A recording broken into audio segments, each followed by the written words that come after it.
I'm going to start very quickly with the organic versus paid conversation because this is the conversation that I somehow still get every single day, even though I feel like every piece of content I have is talk about this already.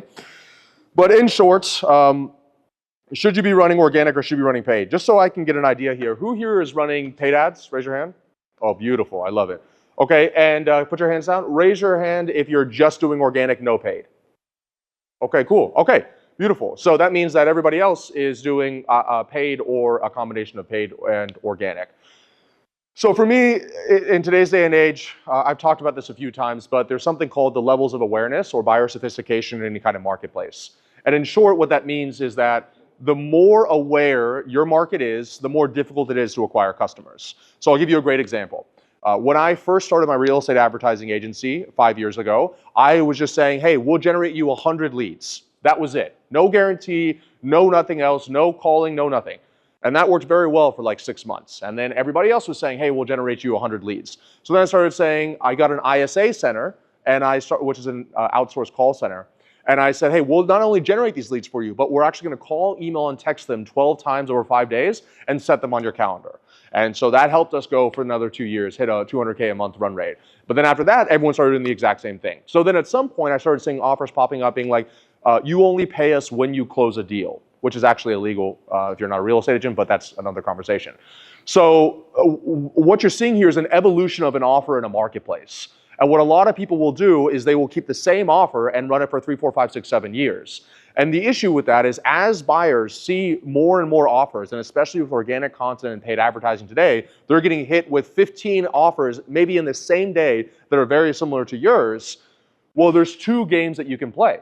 The first game is, let me just keep on adding more and more to my offer, which is what you see a lot of people doing. Hey, we'll do this thing done for you, we'll do this thing done for you, and we'll give you your money back if it doesn't work out. We'll do this thing done for you, and we'll give you your money back if it doesn't work out, and I'll write you a check for $2,000 on top of it if you're not happy. Right? I see this happening all the time in our marketplace. And that's kind of a road to burnout a little bit, right? And essentially the way that I describe that to my team is you're really digging your own grave. Because what happens is in 3, 6, 12 months, if you have all these clients that you made all these promises to, you're kind of living on borrowed credit a little bit because you're stressing every single day to make sure that you deliver because at any moment those clients can request their money back, right? So I have tried to scale that way multiple times and I don't really enjoy it. And if you guys have been following my content for a while, you probably know my mission is to help you build a business that serves you instead of you serving it. So I'm not, let's grow at any rate possible. I am, how do I build a business that's hilariously profitable, but I also enjoy my life on a day-to-day basis, right? So then what is the second option? The second option is to compete on something that nobody else can compete on. Not offers, because everybody can copy the same offer. When SpaceX came out and said, we can take you to space, you had Virgin Galactic come out and say that they're going to now take you to space as well. So, you know, if you're having people that are building rocket ships that are copying each other, none of you guys have an offer that's that unique, okay? So the only other option is to build a brand, is to start using content to separate yourself from your competitors, okay? Because quite frankly, why would somebody work with, let's say, me, if they didn't know who I was, when they could work with you because they've watched 20 hours of your content before? We could offer the exact same thing, but inherently they've just built more trust with that person over there.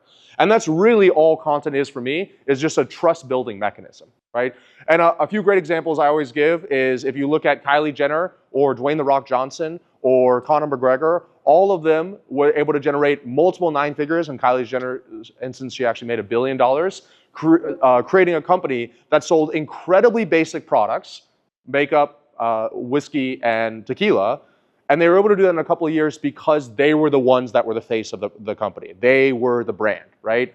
And so why would you go out and buy makeup from somebody you didn't know when you worship and love Kylie Jenner and you could just buy her makeup instead, even if it was of a lower quality? Does that all make sense to everybody here?